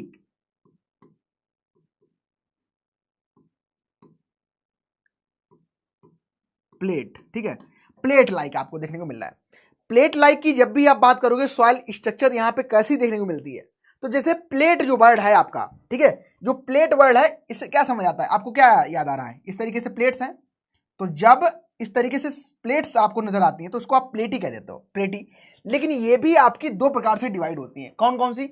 या तो प्लेट्स आपकी कुछ इस तरीके से पतले फॉर्म में थिन होंगी, या आपकी इस तरीके से थिक होंगी। ये कैसी हैं? तो ये आपकी कैसी हैं? थिक। ये कैसी है? तो ये आपकी है थिन। थिक और थिन के बेसिस पर इसको हम डिवाइड करते हैं, ठीक है। अब दूसरा सबसे इंपॉर्टेंट यहां पे बिंदु है, पहले तो थिक हो गई या थिन हो गई, लेकिन यहां पे क्या है? हमको जो हॉरिजॉन्टल एक्सेस है इस तरीके से, ये हॉरिजॉन्टल एक्सेस क्या है? ज्यादा डेवलप देखने को मिल रहा है। हॉरिजॉन्टल जो एक्सेस है ये ज्यादा डेवलप है, ठीक है। तो याद रखना जो आपकी प्लेट लाइक स्ट्रक्चर होती है इसमें क्या है? हॉरिजॉन्टल जो एक्सेस है एग्रीगेट्स का ये ज्यादा डेवलप होता है, more develop as compare to the vertical axes, ठीक है। वर्टिकल एक्सेस याद रखना बहुत ही इंपॉर्टेंट है। अब लेकिन इसमें क्या है? हॉरिजॉन्टल एक्सेस बहुत ज्यादा डेवलप है, और उसमें भी 2 प्रकार से हमको देखने को मिल रहा है। एक है थिक यूनिट और दूसरी हमारे पास है थिन यूनिट। अगर ये थिक होती है, इस तरीके से मोटी होती है, तब आप इसको कहोगे क्या, प्लेटी कहोगे, तब कहोगे प्लेटी, क्या, प्लेटी कहोगे। और अगर यही क्या है, थिन है, यही आपके पास थिन है, तो आप इसको एक और नाम दोगे, वो नाम है लेमिनार। क्या है, लेमिनार, ठीक है, लेमिनार, लेमिनार आप बोलोगे, ठीक है। इसके अलावा ये ऑफन जो इनका कह सकते हैं हम पेरेंट मटेरियल से कहीं ना कहीं फॉर्मेशन देखने को इसका मिलता है। और जो ए हॉर्जन होती है, ए हॉर्जन होती है बेसिकली जहां हाई रेनफॉल रीजन है, जहां की फॉरेस्ट की सॉइल है, जहां कल्टीवेशन नहीं किया जा रहा है, वहां पे आपको देखने को मिलती है, ठीक है, ए हॉर्जन में मिलती है, ये पूछा जाता है। और यहाँ पे आपको केओलिनाइट रिच सॉइल देखने को मिल जाती है इस स्ट्रक्चर में, ठीक है। तो पहला क्लियर हो गया। यहाँ पे क्या है, जो हॉरिजॉन्टल एक्सेस है ये ज्यादा डेवलप है as compare to vertical axes. और अगर यहाँ पे थिक है तब आप प्लेटी कहोगे, थिन है तब आप लेमिनार कह दोगे। आपकी ये जो कहां पाई जाती है, तो हाई रेनफॉल एरिया में पाई जाती है, और केओलिनाइट यहाँ पे रिच देखने को मिलता है, ए हॉर्जन में हमको ये देखने को मिलती है। अगर आप मान चलो अगर हॉरिजॉन्टल एक्सेस ज्यादा डेवलप है, तो समझ क्या आ रहा है, पानी बरसेगा नीचे नहीं जा पाएगा, बारिश होगी तो नीचे पानी पेनिट्रेट नहीं कर पाएगा, यानी कि पुअर यहाँ पे वाटर कैपेसिटी, जो वाटर इनफिल्ट्रेशन, जो पर्कुलेशन की कैपेसिटी होगी वो कम होगी, ठीक है। तो ये प्रक्रियाएं देखने को हमको यहाँ पे मिलती हैं। दूसरा आता है आपका प्रिज्म लाइक, ठीक है, दूसरा आता है हमारा प्रिज्म लाइक। अब जब हम पहले पढ़ रहे थे तो पहले में हमने क्या पढ़ा कि हॉरिजॉन्टल एक्सेस बहुत ज्यादा डेवलप है, लेकिन यहाँ पे क्या होगा, यहाँ पे हमारे पास क्या होगा, इस तरीके से ये जो हमारे पास वर्टिकल एक्सेस है, ठीक है, हमारे पास वर्टिकल एक्सेस है, ये ज्यादा डेवलप देखने को मिलेंगे, वर्टिकल एक्सेस ज्यादा हमको डेवलप देखने को यहाँ पे मिल जाएंगे, ठीक है। एक तो इस तरीके से हो सकता है, और एक हमारे पास इस तरीके से हमको देखने को ये मिल जाएगी, ठीक है। तो यहाँ पे क्या होता है, यहाँ पे जो वर्टिकल एक्सेस है, ये क्या है, ये इस तरीके से क्या होता है, ये क्या है बताओ बोलो, ये क्या है, वर्टिकल एक्सेस, ये क्या है, ये आपका वर्टिकल एक्सेस है। यहाँ पे वर्टिकल एक्सेस ज्यादा डेवलप होते हैं, क्लियर है, वर्टिकल एक्सेस यहाँ पे ज्यादा डेवलप होते हैं, और हॉरिजॉन्टल एक्सेस क्या है, कम डेवलप है। तो इसमें क्या है, जो टॉप आपके ऊपरी पोर्शन देखने को मिल रहा है, ये अगर यहाँ पे आपको जब टॉप आपको प्लेन देखने को मिलेंगे, ठीक है, इसको हम कह सकते हैं, या यहाँ पे आपको जो कह सकते हैं राउंड देखने को मिलते हैं, राउंडेड देखने को मिलेंगे, या आपको प्लेन देखने को मिलेंगे, प्लेन इस तरीके से आपको देखने को मिल जाएंगे, ठीक है, ये इस तरीके से देखने को मिलेंगे। तो दो प्रकार से आपको यहाँ पे देखने को मिलते हैं। अगर ये कैसे हैं, स्टिल प्लेन है, और तब आप इसको कहोगे क्या, प्रिज्मेटिक, और यही अगर आपके राउंडेड है तब आप इसको कह दोगे कोलुमनार। क्या कहोगे, कोलुमनार। ये आपको देखने को मिल रहा है, ये आपका कैसा फ्लैट है, ठीक है, इस तरीके से, लेकिन यहाँ पे क्या है, आपको राउंडेड देखने को मिल रहा है। तो यहाँ राउंडेड है यानी कि बारिश होगी, पानी नीचे चला जाएगा, आराम से पानी चला जाएगा नीचे। यहाँ पे फ्लैट है तो पानी नीचे जाएगा नहीं। तो याद रखना, जो आपकी प्रिज्म में भी अच्छी जो मानी जाती है वो आपकी कोलुमनार मानी जाती है। यहाँ पे थोड़ा एरेशन, थोड़ा वाटर कैपेसिटी आपको अच्छी देखने को मिलेगी। दूसरा हमारा हो गया प्रिज्म लाइक। थर्ड आता है ब्लॉकी, ठीक है, थर्ड आता है ब्लॉकी, ठीक है, थर्ड हमारा ब्लॉकी आता है। अब ब्लॉकी में बेसिकली क्या है, यहां पे हमारे पास दो स्ट्रक्चर फॉर्म होती है इस तरीके से। ये ब्लॉक हो गया आपका, ब्लॉक इस तरीके से हो गया। एक तो ये फ्लैट होंगे, ठीक है, फ्लैट होंगे, और एक क्या होगा यहाँ पे, एक क्या होगा यहाँ पे, हमको जो इस तरीके से क्यूब्स बनेंगे, वो इस तरीके से क्यूब्स का फॉर्मेशन कहीं ना कहीं देखने को हमको मिलेगा, ठीक है, इस तरीके से फॉर्मेशन देखने को मिलेगा, ठीक है, इस तरीके से क्यूब होते हैं। तो ब्लॉकी भी आपकी दो प्रकार से डिवाइड है। कैसी, जो यहाँ पे 3 डायमेंशन जो पेड्स होते हैं, ऑलमोस्ट सेम साइज स्ट्रक्चर देखने को मिलेगी। मोस्टली आपको बी जो हॉरिजॉन होती है यहाँ पे देखने को मिलती है। और अगर यहाँ पे बात करें फ्लैट, अगर एज होंगे, एज जो है, एज ये किनारे अगर ये फ्लैट हैं, तब आप इसको क्या, शार्प हैं, ठीक है, शार्प हैं, फ्लैट हैं, तब आप इसको कहोगे एंगुलर ब्लॉकी। क्या कहोगे, एंगुलर ब्लॉकी कहोगे। और अगर यही आपके जो फेसेस हैं, यही आपके जो एजेस हैं, ये आपको अगर राउंडेड देखने को मिल रहे हैं, राउंडेड, तब आप इसको कहोगे सब एंगुलर ब्लॉकी, ठीक है। क्या कहोगे, तब कहोगे आप सब एंगुलर ब्लॉकी, ठीक है, दोनों याद रखना। अगर ये कौन से हैं, तो ये आपके सब एंगुलर ब्लॉकी देखने को मिल रहा है, सब एंगुलर ब्लॉकी इसको कह दोगे। और ये कैसे हैं आपके, ये आपके एंगुलर ब्लॉकी, ठीक है, एंगुलर ब्लॉकी हैं। ये कैसे हैं, तो ये आपके एंगुलर ब्लॉकी देखने को मिल रहा है। याद हो गया या नहीं। फ्लैट है, शार्प है, नुकीले हैं, तो क्या है, कैसे हैं, एंगुलर ब्लॉकी हैं। और ये राउंडेड हो गए तो कैसे हो जाएंगे, सब एंगुलर ब्लॉकी। इजी है, ठीक है। चलो ये आप देख सकते हो यहाँ पे पिक्चर में भी है, ठीक है। लास्ट हमारे निकल के आते हैं, ये आपका आता है स्पोरॉइडल, फोर्थ आपका आता है स्पोरॉइडल, जिसको हम गोलाकार कह देते हैं। बेसिकली ये जो स्पोरॉइडल है, ये on the basis of the कह सकते हैं पोरोसिटी कितनी है। अगर ज्यादा पोर है तो उसको क्रम्बी कह दोगे, अगर कम पोर है तो आप उसको कह दोगे क्या, ग्रेनुल कह दोगे। पोरोसिटी कितनी है, एरेशन कितना है, वाटर की कह सकते हैं रिटेंशन कितनी हो रही है, तो उस बेसिस पे हम इस मॉडल को डिवाइड करते हैं। तो यहाँ पे आपको देखने को मिलेगा राउंडेड एग्रीगेट्स, और हम पेड कह सकते हैं more than 2 centimetre in diameter, often a loose condition a horizon में हमको देखने को ये मिल जाते हैं। ठीक है, सबसे इंपॉर्टेंट हमारा है क्रम्बी। क्रम्बी की बात करो तो यहाँ पे आपको जो पोर हैं, ठीक है, ये पोर्स हमको देखने को मिलते हैं हाई। मान चलो ये आपका इस तरीके का क्रम्बी है और इसमें पोर्स जो मिलेंगे आपको हाई देखने को मिल जाएंगे, हाई पोर्स देखने को मिल जाएंगे, हाई पोर्स देखने को मिल जाएंगे। तो अब हाई पोर है तो आप जानते हो अगर पोर ज्यादा होंगे, ठीक है, पोरस होगी तो उसको कहोगे क्रम्बी, और किसमें भी हाई पोरस होगी। ठीक है, तो अगर पोर ज्यादा है तो क्रॉप कल्टीवेशन के लिए अच्छी है, अगर जो क्रॉप कल्टीवेशन के लिए अच्छी है तो कहने की ए हॉर्जन में आपको देखने को मिल रही है। और इसी में हम इसको ग्रेनुलर और क्रम्बी दो प्रकार से डिवाइड करते हैं। ठीक है, ए दो प्रकार से इसको डिवाइड करते हैं, कहां देखने को मिलती है, तो ए हॉर्जन में देखने को मिलती है। ठीक है, ए हॉर्जन में देखने को मिलती है। और इसमें भी बेसिकली जो स्पाइडर है इसमें ब्लॉकी और सब एंगुलर ब्लॉकी स्ट्रक्चर है, प्रिज्मेटिक इसके देखने को मिल रहा है बी हॉर्जन में। और दूसरी आती है आपकी ग्रेनुलर, इसी में ग्रेनुलर बेसिकली क्या होता है, लेस पोरस होती है। ठीक है, यहाँ पे ज्यादा पोर देखने को हमको नहीं मिल रहा है, ये आपकी कैसी है, लेस पोरस है। ठीक है, अब प्लांट की अगर पॉइंट ऑफ व्यू से बात करो तो ये भी अच्छी है, लेकिन ज्यादा अच्छी कौन सी है, तो ज्यादा अच्छी आपके क्रम्बी देखने को मिलती है। तो यहाँ पे जो एग्रीगेट का फॉर्मेशन हो रहा है कहने की डेरिवेटिव ये लेस पोरस होती है, कैसी, लेस पोरस होती है। Fine aggregate of soil good for crop cultivation. ठीक है, गुड फॉर क्रॉप कल्टीवेशन। अब अगर किसी को डाउट आ रहा हो तो पूछो फटाफट कि कौन सी अच्छी है, बेस्ट पूछेगा तब कहोगे क्रम्बी, बेस्ट पूछेगा कौन सी सॉइल स्ट्रक्चर है तो कहोगे क्रम्बी है। ठीक है, क्रम्बी नहीं ऑप्शन में है तब आप ग्रेनुलर पे जाओगे। ठीक है, क्रम्बी नहीं है तब आप ग्रेनुलर पे जाओगे। चलो समझ गए होगे, आई थिंक जो हमारे पास सॉइल स्ट्रक्चर है इसको आप समझ गए होगे। बोलो किसी का कोई डाउट तो नहीं है। अब आते हैं फैक्टर्स पे। ठीक है, कौन कौन से ऐसे फैक्टर्स हैं जो कि इसको अफेक्ट करेंगे, अब यहाँ पे हमें समझना पड़ेगा। पहले इतना बोलो, समझ गए, क्लियर है कि नहीं, बोलो क्लियर है, इतना क्लियर बताओ। एक एमसीक्यू करो तब समझ आएगा। क्वेश्चन यहां से आता है कि best soil structure for plant growth. ठीक है, कौन सी ग्रोथ के लिए सबसे अच्छी मानी जाती है, ए ग्रेनुलर, बी प्रिज्मेटिक, सी ब्लॉकी, डी क्रम्बी। अगर समझ गए होगे तो करेक्ट आंसर कर पाओगे आप लोग। बोलो फटाफट क्या हो करेक्ट आंसर इसका, बताओ।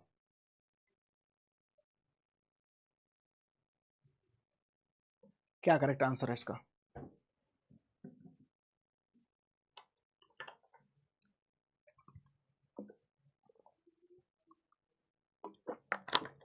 बस खुद को बोलते रहना कठिन नहीं है। अगर खुद को बोलते रहे, खुद को समझाते रहे तब तो क्लियर रहेगा टॉपिक। अगर खुद में ही संशय किया है ना, खुद में ही संशय किया तब दिक्कत हो जाएगी।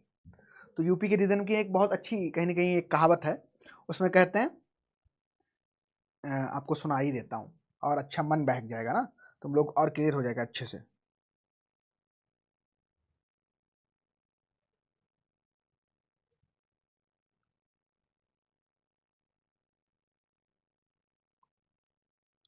स्टूडेंट लाइफ में बहुत सारी चीजें करो, और जो जो सही चीजें आपके लिए हों वो जरूर करो। कि किसी अच्छे व्यक्ति ने लिखा है कि कहते हैं कि पकड़ गठरिया मजबूती से, पकड़ गठरिया मजबूती से, यह चोरों की बस्ती बाबा। क्या कि मतलब यहाँ पे ना बहुत लोग आपको कहते हैं ना एक मोटिवेशन स्पीकर की तरह आते हैं और आपको विभिन्न रास्ताओं पर चलने के लिए बोल देते हैं। तो पकड़ गठरिया मजबूती से, यह चोरों की बस्ती बाबा, दान पुण्य है नहीं यहाँ पर, इज्जत सबकी बिकती बाबा। समझ रहे हो कि किसी को कोई मतलब नहीं है आपकी इज्जत से, आपके काम करने से, इन सब चीजों से किसी को मतलब नहीं है। कि दान पुण्य है नहीं यहाँ पर, इज्जत सबकी बिकती बाबा, यह ना काशी यह ना काबा, जिसने पाया है जो दावा। जिसने जो पाया वो दाब ले और निकल लिया। ठीक है, कहते हैं कि यहाँ गांव में जो भी नेता, यहाँ गांव में जो भी नेता विनती पर वह ध्यान न देता, विनती पर वह ध्यान न देता, छीन गठरिया सबकी लेता, और घर घर जुर्म पुरस्ती बाबा, यह चोरों की बस्ती बाबा, है ना। तो ध्यान रखना, ऐसी चीजें हैं समाज में। बस आपको पढ़ के अपना सिलेक्शन लेना है। फाइनली अपने माता पिता के लिए उनको दिन में याद करो, है ना। कभी कभी कोई मुझसे पूछता है कि अरे सर अभी क्या ही एज हुई है, तो मुझे सबसे अच्छी एक बात याद आती है कि अपने माता पिता को देखो, तुम्हारी तो क्या एज नहीं हुई है, लेकिन उनकी एज को देखोगे ना तो हर एक दिन कहीं ना कहीं कम होता जा रहा है उनकी लाइफ से। उनके माथे पे जो सिरमेटें पड़ रही हैं, है ना, उनकी जो बाल सफेद हो रहे हैं, उस चीज को देख के आप आगे बढ़ सकते हो, है ना। अगर आपको नहीं लगता है, रिस्पॉन्सिबिलिटी नहीं आती, तो उनको देख के बढ़ो। ठीक है, आई थिंक क्लियर आंसर आ गया होगा सभी का। तो डी ऑप्शन रहेगा इसका करेक्ट आंसर, क्रम बी। ठीक है, और सभी ने लगाया भी होगा डी 76%। कुछ लोग पहुंच गए ग्रेनुलर लगाने हैं, बोला था गलत मत करना, फिर भी नहीं मान रहे हो आप लोग, और गलत काम करोगे तो गलत नतीजा मिलेगा उसका। क्लियर, चलो आ जाओ, अब पढ़ लेते हैं कौन कौन से ऐसे फैक्टर्स हैं जो कि अफेक्ट करेंगे, कौन कौन से ऐसे फैक्टर्स हैं जो इसको अफेक्ट करेंगे। तो आप सभी को पता है क्लाइमेट। ठीक है, क्लाइमेट की अगर बात करें, क्लाइमेट कैसे इफेक्ट करेगी। मान चलो ज्यादा बारिश हो रही है, तो क्या होगा, तो नेचुरल एग्रीगेट्स हैं, उनका फॉर्मेशन कहीं ना कहीं हमको ज्यादा मॉइस्चर मिलेगा, देखने को मिलेगा, तो स्ट्रक्चर्स हमारी चेंज होती देखने को मिल जाएंगी। जैसे कि आप जानते हो क्ले की, मैं एक चर्चा क्ले, यहाँ पे क्ले ही एग्जांपल ले लेता हूँ। क्ले है, कैल्शियम है आपका, ठीक है, एल्यूमिनियम है, ये क्या है बेसिकली, कहीं ना कहीं ये सॉइल की स्ट्रक्चर को जोड़ के रखते हैं। ठीक है, दो तो आपके रखते ही रखते हैं। ठीक है, कैल्शियम आपका होगा, फ्लॉकुलेशन छोड़ता है। तो यहाँ पे क्या होगा, अधिक बारिश हो रही है तो कोहेशन फोर्स के थ्रू पार्टिकल्स आपस में अट्रैक्ट होंगे, तो क्या होगा, उन पे कोहेशन फोर्स लगेगा, चिपकेंगे, जकड़ेंगे, और जैसे ही जब बारिश होगी, बारिश बंद होगी या ड्राई कंडीशन होगी, तो क्या है, वो छूटेंगे, और एक जो आपस में उन्होंने सीमेंटिंग एजेंट का काम किया। जब क्ले बन गए तो क्या कर रहे हैं, उन्हें बहुत ठोस कंकड़ बना लिया। जैसे आप देखते भी होंगे, राजस्थान में जाओ, राजस्थान में क्या है, अगर मान चलो दो लोगों की राजस्थान में लड़ाई हो गई, उनको एक दूसरे को पत्थर मारना है, तो पत्थर ढूंढो, कहाँ है पत्थर, वहां तो सब बालू है ना, बालू है। तो क्या है, क्लाइमेट का इफेक्ट हमको देखने को मिल रहा है। अगर मान चलो यही बुंदेलखंड में लड़ाई हो गई, तो क्या है, जिसका सर चाहो उसका सर फोड़ दो, इतना ज्यादा वहां पे आपको स्ट्रक्चर है हार्ड और टफ देखने को मिल जाएगी।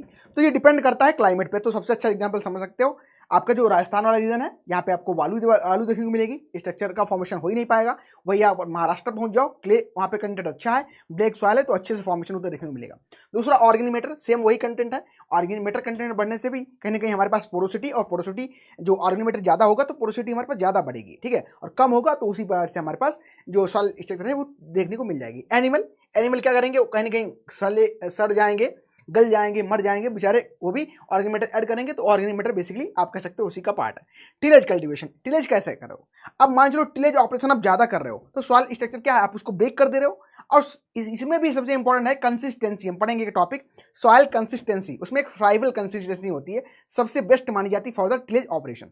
एक प्रक्रिया भी है, इसमें हम अगर हमें मान चलो आपको प्रैक्टिकल रूप से पता करना है कि हमें कब टिलेज ऑपरेशन करने चाहिए, मान चलो आपको कब टिलेज ऑपरेशन करना चाहिए, पानी लगाने के बाद, सिंचाई करने के बाद, तो सिंपल एक तरीका होता है, आपको क्या करना है, अपने खेत जाना है और वहां पे सॉइल लेनी है, सॉइल का एक लड्डू बनाना है, और लड्डू आप बना रहे हो तो लड्डू फॉर्मेशन अच्छे से हो जाए, लड्डू एकदम बढ़िया बन जाए, और जैसे ही आप हाथ पे रखो तो वो एक लड्डू की तरह बना रहा है, और जैसे ही आप उसको टच करो थोड़ा सा वो टूट जाए। तो यही हमारी फ्राइबल कंडीशन होती है। ये देखो प्रैक्टिकल तरीके हैं चीजों को और अच्छे समझने के लिए, तो उसी को आप फ्राइबल कंडीशन कहते हो, वही हमारे लिए सबसे अच्छी मानी जाती है। मान चलो आपने लड्डू बनाया, लड्डू तो बन गया, अब उसको धक्का मार रहे हो, है ना, वो टूट ही नहीं रहा है, वो कह रहा है नहीं नहीं मैं ऐसे ही रहूंगा, तो वो कंडीशन अच्छी नहीं है। या मान चलो आप लड्डू बना रहे हो तो लड्डू बन ही नहीं रहा है, तो ये भी अच्छी नहीं है। ठीक है, तो वहां से आप समझ सकते हो टिलेज ऑपरेशन के लिए फ्राइबल कंसिस्टेंसी अच्छी होती है। ज्यादा पानी है तब अगर आपने कर दिया कहीं ना कहीं टिलेज ऑपरेशन, तो उसमें प्रॉब्लम होगी, देखने को प्रॉब्लम मिल जाएगी। ठीक है, पॉट्स क्लाउड्स का बनना वहां पे हो जाएगा। इसी बार से प्लांट की रूट्स हैं, क्रॉप का रेसिड्यू है, ऑर्गेनिक मैटर कहीं ना कहीं उसमें काम करेगा। माइक्रोब बेसिकली वहाँ पे एक्टिविटीज करते हैं। एक्टिविटीज क्या है, अगर माइक्रोब्स अच्छे हैं तो बायोलॉजिकल कंडीशन, जो बायोलॉजिकल हेल्थ की बात करें या बायोलॉजिकल हम पूरा पैटर्न की बात करें, सॉइल में जो एक्टिविटीज होंगी, रिएक्शंस होंगी, बहुत अच्छे से चलेंगी। ठीक है, कार्बनिक मैटर जो है उसका अच्छा डिकम्पोजिशन होगा। ठीक है, आप जो एरिएशन क्वालिटी है वो भी अच्छी बनी रहेगी, जो पोर स्पेस है वो उसमें भी कह सकते हैं कि एक अच्छी सुटेबल सैचुरेशन कंडीशन देखने को मिल जाएगी। ठीक है। तो माइक्रोब्स का होना अच्छा है। फर्टिलाइजर अगर आप यूज करते हो तो फर्टिलाइजर भी बेसिक और एसिडिक नेचर के कहीं ना कहीं देखने को मिलते हैं, तो फर्टिलाइजर का भी अपना रोल होता है सॉइल के स्ट्रक्चर को फॉर्मेशन करने में। और फिर वेटिंग और ड्राइंग सबसे इंपॉर्टेंट वही आपका पैटर्न है, वेटिंग ड्राइंग। अगर ज्यादा वेट है यानी कि गीली ज्यादा सॉइल है, अगर आप वहां पे कल्टिवेशन करोगे तो कहीं ना कहीं आपको सॉइल स्ट्रक्चर का फॉर्मेशन देखने को मिल जाएगा, और ड्राई अगर ज्यादा है तो अब आप करोगे तो भी आपको ये इंपॉर्टेंट चीजें देखने को मिलती हैं। ठीक है, तो ये आपके इफेक्ट है, सभी आपको इफेक्ट छोड़ते हैं, इसके अलावा भी बहुत सारे होते हैं तो आप उसको याद कर सकते हो। ठीक है, चलो यहाँ पे आ जाओ। अब इसको हम मैनेज कैसे कर सकते हैं, सॉइल के स्ट्रक्चर को हम कैसे मैनेजमेंट कर सकते हैं। ठीक है, सॉइल की स्ट्रक्चर को कैसे हम मैनेज कर सकते हैं वो हमारे लिए इंपॉर्टेंट है। तो सबसे पहले perform tillage only at optimum moisture बताया था, जो फ्राइबल कंडीशन होती है। ठीक है, फ्राइबल कंडीशन है तभी आप करो। ठीक है, तभी आपको क्या करना है, टिलेज ऑपरेशन करना है, ताकि जो सॉइल एग्रीगेट है उससे हम कह सकते हैं प्रोटेक्ट हो सके। ठीक है, सॉइल एग्रीगेट से प्रोटेक्ट हम हो सके। इसके अलावा प्रिफर जीरो टिलेज या हम कह सकते हैं मिनिमम टिलेज, हमें टिलेज ऑपरेशन इसमें नहीं करने होते हैं। जो हमारी क्रॉप जोन होती है, ठीक है, जहां पे आप क्रॉप ग्रो करना है उसी को सिर्फ हम कल्टीवेट करते हैं, उसी को हम उसी में प्लॉइंग करते हैं, और उससे क्या है मेंटेन एरिएशन बना रहेगा, और ऑर्गेनिक मैटर जो है, ठीक है, इसका कह सकते हैं लॉस हो रहा है, जो लॉस होता है ऑर्गेनिक मैटर का डिकम्पोजिशन नहीं हो रहा है तब उसके थ्रू बच जाएगा। तो ये भी आपका मैनेजमेंट इससे कर सकते हो। इसके अलावा हम कह सकते हैं जो क्रॉप रेसिड्यू है, क्रॉप रेसिड्यू को आप ऐड करोगे, मैन्योर्स को आप ऐड करोगे, और तो इससे क्या होगा, सॉइल स्ट्रक्चर अच्छी होगी। अब मैन्योरिंग आप क्यों करते हो, मैन्योरिंग क्यों करते हो? अब मैन्योरिंग में आपको सबसे बढ़िया इंपैक्ट क्या देखने को मिलता है, सॉइल की जो स्ट्रक्चर होती है अच्छी होती है, सॉइल की जो स्ट्रक्चर है ये क्या होगी, ये अच्छी हो जाएगी। अगर आप क्या करते हो, अगर आप क्या करते हो, ग्रीन मैन्योरिंग करते हो या मैन्योरिंग करते हो बेसिकली, तो वो सिर्फ न्यूट्रिएंट तो देती ही देती है, इसके अलावा क्या है, आपकी स्ट्रक्चर को, हमारी जो कह सकते हैं सॉइल की स्ट्रक्चर है इसको अच्छा करती है, और सॉइल की स्ट्रक्चर अच्छी होगी तो प्रोडक्शन आपको अच्छा ही मिलेगा अल्टीमेट। ठीक है, तो ये भी हो गया। इसके अलावा आप लेग्यूम्स को ग्रो करो। लेग्यूम्स बेसिकली क्या करेंगे, as a source of phosphatic fertiliser होती है, और ये क्रॉप रोटेशन आप फॉलो करो तो न्यूट्रिएंट का एडिशन होता रहेगा, क्रॉप रेसिड्यू मिलते रहेंगे, क्रॉप रेसिड्यूज में डिकम्पोज होते रहेंगे, तो सॉइल की स्ट्रक्चर कहीं ना कहीं हमको अच्छी देखने को मिल जाएगी। ठीक है, इसके अलावा आप क्या करो, मैन्योर्स को अप्लाई करो और कवर क्रॉप को ग्रो करो। कवर क्रॉप वही आपकी जो लेग्यूमस क्रॉप होती है बेसिकली, उनको हम एज ए कवर क्रॉप भी ग्रो कर लेते हैं, काउपी हो गई, आपकी ग्राउंडनट हो गई। ठीक है, इससे क्या होगा, ऑर्गेनिक मैटर क्या है सॉइल में ज्यादा बढ़ेगा, सॉइल की स्ट्रक्चर होगी बहुत अच्छी देखने को मिल जाएगी हमको। ठीक है, इसके अलावा ग्रासेस को ग्रो करो, सेम वही है आपका। ठीक है, लेग्यूम्स क्रॉप को ग्रो करो, तो ये क्या है, ग्रेनुलेशन को, ग्रेनुलेशन मतलब जो आपका 1:1 रेशियो है, पोर्स, माइक्रोपोर्स और मैक्रोपोर्स का, उसको बनाने में हेल्प करती है, तो ये भी इंपॉर्टेंट है। इसके अलावा आप क्या करो, रूट्स और रूट हेयर, ये आपको करती है क्रम्बी स्ट्रक्चर को बनाने में हेल्प करती है। ठीक है, अगर रूट्स हैं, माइक्रोब्स हैं, ठीक है, अगर इसमें ऑर्गेनिक मैटर है तो क्या होगा, क्या होगा, जो सॉइल की स्ट्रक्चर है, सॉइल की स्ट्रक्चर कैसी बनेगी, तो क्रम्बी बनेगी, क्रम्बी बनेगी, और क्रम्बी बनेगी तो आप सभी को पता है क्रम्बी स्ट्रक्चर कैसी है, बहुत अच्छी है हमारे प्लांट के ग्रोथ के लिए। ठीक है, बहुत हमारी अच्छी देखने को मिलती है प्लांट की ग्रोथ के लिए। तो आई थिंक क्लियर हो गया होगा। किसी का कुछ भी डाउट बचा हो इस चैप्टर से रिलेटेड फटाफट आप पूछ सकते हो। ठीक है, पूछो। तो ये आपके पास सॉइल स्ट्रक्चर को मैनेजमेंट करने के यहाँ पे इस तरीके से देखने को मिलते हैं। तो देख रहे हो इस पिक्चर में आपको बहुत अच्छे समझ आएगा। ठीक है, प्लांट की रूट्स हैं, किस तरीके से आपको सॉइल की स्ट्रक्चर को अच्छा यहाँ पे देखने को मिल रही है। ठीक है, बहुत अच्छे तरीके से। आपको होमवर्क भी मैं दूंगा, इसको आपको करके लाना है कल। ठीक है, होमवर्क आपके ऐड है तो इसको आप फिल करके लाना है, कौन कौन सी स्ट्रक्चर आपको दिखाई दे रही है, इन चित्र को फिल करके लाना है अपने। ठीक है, नंबर यहाँ पे मैं दे दूंगा। डाउट सभी क्लियर हो गए? आ जाओ, एक बार हम पूरा रिकेप लिखते हैं, पूरे टॉपिक को रिकेप करा देते हैं आपको, ताकि अच्छे से आपके दिमाग में ये बैठ जाए। ठीक है, चलो रिकेप करवा देते हैं, हमने क्या क्या पढ़ा उसको समझ लेते हैं। सबसे पहले हमने क्या कहा, सॉइल स्ट्रक्चर। हमने क्या कहा, सॉइल स्ट्रक्चर। तो सॉइल स्ट्रक्चर बेसिकली है क्या, सॉइल स्ट्रक्चर बेसिकली क्या है, रिकेप जरूरी है, रिकेप बहुत जरूरी है। टॉपिक पढ़ो कितना भी, रिवीजन नहीं तो कुछ नहीं, है ना, रिवीजन ही आपको कहीं ना कहीं हेल्प करेगा। तो सॉइल स्ट्रक्चर क्या है, बेसिकली अरेंजमेंट ऑफ प्राइमरी, बोलो फटाफट आप सभी लोग बोलो फटाफट, क्या है, arrangement of primary and secondary particles in soil is known as soil structure. या हम दूसरी परिभाषा कहते हैं, arrangement of primary and secondary particles in a definite composition is known as soil structure. ठीक है, सॉइल स्ट्रक्चर की बात कर ली। अब सॉइल स्ट्रक्चर बेसिकली हम जब पढ़ रहे हैं तो क्या है, ये इसको हम चेंज कर सकते हैं, इसको हम अल्टर कर सकते हैं, इसको चेंज कर सकते हैं। कैसे कर सकते हैं, तो बाय द ड्रेनेज। ठीक है, ड्रेनेज ऑपरेशन अच्छे होंगे तो अच्छे होगा, प्लॉइंग करेंगे तो प्लॉइंग के थ्रू कर सकते हैं, मैन्योरिंग करेंगे तो उसके थ्रू, ऑर्गेनिक मैटर ऐड करेंगे तो उसके थ्रू, बहुत से यहाँ पे हमारे पास फैक्टर हैं जिनके थ्रू हम क्या कर सकते हैं, इसको चेंज कर सकते हैं, इसको हम बदल सकते हैं। ठीक है, तो ये समझ गए। देन फिर हमने आगे क्या पढ़ा, कितने टाइप किया, तो टाइप में बेसिकली हमने क्या पढ़ा था इसमें, ये तो हमारा हो गया। यहाँ पे आ जाओ, ये इसका क्लासिफिकेशन जब हमने किया, ठीक है, जब हमने इसको क्लासिफाई किया तो क्लासिफाई हमने कैसे किया, एक तो हमारे पास सिंपल है जो कि हमारे लिए अच्छी नहीं है, ये अच्छा है नहीं। कंपाउंड वाला हम पढ़ेंगे, कंपाउंड में हमने 4 प्रकार से इसको डिवाइड किया। 4 प्रकार से कौन कौन से? तो सबसे पहले हमने कौन सा इसमें देखा? सबसे पहले हमने देखा टाइप। टाइप में क्या है? इंडिकेट द शेप, फॉर्म और अरेंजमेंट किसका? पैड का। क्लासेस में ये इंडिकेट द साइज, और इसमें आपके 5 हैं, very fine, very thin, fine thin, medium, course thick और वेरी कोर्स और वेरी थिन, ठीक है। फिर आता है ग्रेड। ग्रेड में स्ट्रक्चरलेस है, वीक स्ट्रक्चर है, मॉडरेट स्ट्रक्चर है और स्ट्रॉन्ग स्ट्रक्चर है। फिर हमने पढ़ा इसको 4 प्रकार से हमने पढ़ी। कौन कौन सी 4 प्रकार सी? कौन कौन से हमारे 4 प्रकार है? तो पहला तो हमारे पास कौन सा था? पहला कौन सा हमारा? बोलो फटाफट बोलो, कौन सा है? प्लेट लाइक, या इसको प्लेटी कहोगे। प्लेटी 2 प्रकार से, अगर हॉरिजॉन्टल एक्सेस ज्यादा डेवलप है और अगर मोटे और पतले हैं, ठीक है। मोटे अगर ज्यादा मोटा है, थिक है तब आप उसको प्लेटी कह दोगे, और यही अगर थिन है तो इसको लैमिनार कह दोगे। पहला हो गया। दूसरा बढ़ते हैं।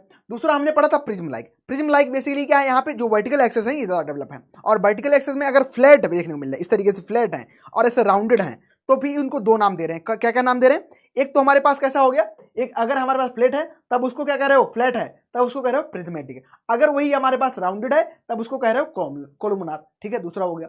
तीसरा कौन सा है? ब्लॉकी। ब्लॉकी भी 2 प्रकार के हैं। इसमें क्या पढ़ेंगे? ब्लॉकी में अगर ब्लॉक जो है हमारे पास शार्प मिल रहा है, नोक इस तरीके से, नुकीले हैं या राउंडेड हैं, तो 2 प्रकार से डिवाइड है।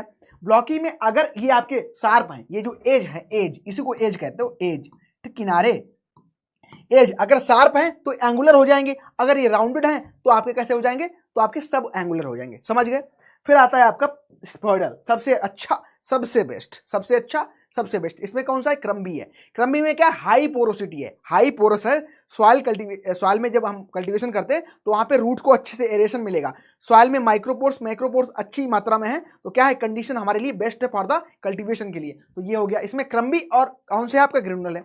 ग्रेनुलर जो है आपका लेस पोरस है, लेकिन जो क्रम्बी है ये हाई पोरस है, ठीक है। तो ये हमने 4 प्रकार से पढ़ दिया। फिर इसको कौन कौन से फैक्टर्स हैं अफेक्ट करते हैं उनके बारे में पढ़ लिया, कैसे इसको मैनेजमेंट कर सकते हैं। अगर हम लेग्यूम्स को ग्रो करेंगे तब भी वो कर सकते हैं, ठीक है। अच्छा, हम ऑर्गेनिक मैटर ऐड करेंगे तब भी इसको बेस्ट कर सकते हैं। हम जो कह सकते हैं क्लेज ऑपरेशन है, इनको फ्राइबल कंसिस्टेंसी पे करेंगे तब हमारे लिए बेस्ट माने जाएंगे, ठीक है। या हम ऑर्गेनिक मैटर को यूज करेंगे, या हम कवर क्रॉप को ग्रो करेंगे, तो ये हमारे लिए कुछ जो मैनेजमेंट प्रैक्टिसेस हैं उनको हम कर सकते हैं, मैन्योरिंग करेंगे। तो आई थिंक अब सबको समझ आ गया होगा, ठीक है। सभी लोग ओके हो, डन हो, परफेक्ट हो, चलो ठीक है। ये आपके लिए होमवर्क है। आगे ये आपका होमवर्क है, इसमें लिख दे रहा हूं, नंबरिंग कर दे रहा हूं मैं। आप लोग आना तो फटाफट करके लाना इसको, ठीक है।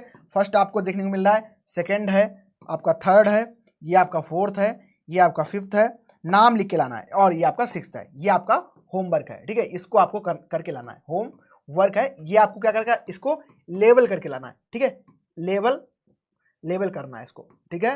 क्या करना है? लेवल करके लाना है। अगर नाम लिखना है इसका, यहाँ पे आपको नाम लिख देना है, इसका यहाँ पे नाम, इसका यहाँ पे नाम, और ये इस तरीके से नाम, ठीक है। इनको आप नाम दे देंगे, किसका क्या नाम है, ठीक है। डन सभी का? ओके, ठीक है। चलो एमसीक्यूज कर लें कुछ। चलो 1-2 एमसीक्यूज करा देते हैं, फिर हम लोग बढ़ते हैं आगे, ठीक है। चलो, तो सबसे मैं इंपॉर्टेंट पूछूंगा कि आपसे कि which one is not comes under soil structure. आपको आइडेंटिफाई करना है कौन सा सॉइल स्ट्रक्चर में नहीं आता है, ठीक है। बताना आप लोग। प्रिज्म, बी ब्लॉकी, सी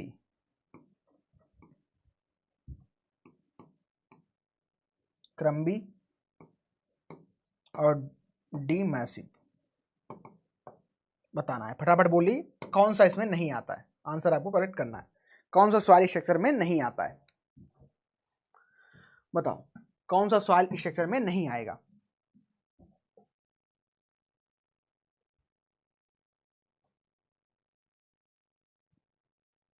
कौन सा सॉइल स्ट्रक्चर में कौन सा नहीं आएगा।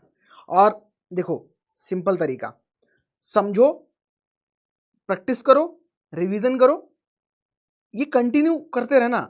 दिन में चाहे 5 मिनट ही टाइम मिले, हर एक दिन रिवाइज जरूर करते रहना। जो आज पढ़े हो, पढ़ना जरूरी है, बहुत जरूरी है, लेकिन उसका रिवीजन उससे ज्यादा और जरूरी है, ठीक है।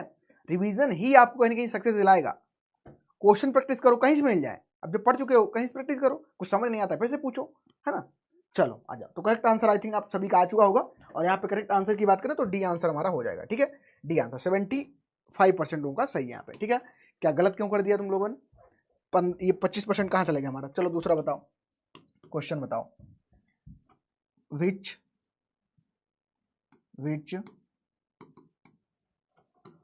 वन इज अल्टर्ड और चेंज बाय टिलेज? ऐसी कौन सी सॉइल की प्रॉपर्टी है जिसको आप अल्टर कर सकते हो या चेंज कर सकते हो? Soil texture, B soil structure, C both A and B, D none of these. बताओ करेक्ट आंसर क्या होगा? बताओ फटाफट, बोलो बोलो।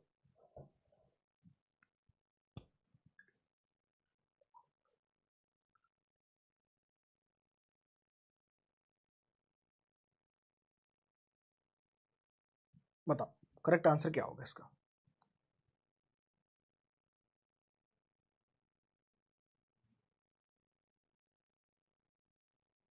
ठीक है, तो आई थिंक करेक्ट आंसर आप सभी ने किया होगा, और आसान प्रश्न है, इसको गलत मत करना कोई लोग, ठीक है। बहुत ही आसान है और बहुत अच्छा क्वेश्चन है, ऐसे देखने को क्वेश्चन मिल जाते हैं, ठीक है। चलिए, तो आपका करेक्ट आंसर जो हो जाएगा, इसको हम चेंज कर सकते हैं, वो बी आंसर होगा, ठीक है। सभी का आंसर आ जाने देते हैं। हाँ, बी आंसर आपका यहाँ पे सही है। चलो 62% लोगों का सही है, ओके ठीक है। तो हमारा टॉपिक पूरा कवर हो गया। अब आप लोग क्या है, इसको कल करके लाना और रिवाइज करके आना, ठीक है। चलो एक बार लीडर बोर्ड आपको दिखा देते हैं हम। लीडर बोर्ड किसने सब जरा सही किए? तो यहाँ पे हितेश, कुणाल, अच्छा सभी के सही हैं, अच्छा वेरी और राहुल और अंकित का गलत हो गया, कोई बात नहीं, ठीक है। चलो अच्छे से इसका रिवीजन कर लेना। So thank you everyone, take care.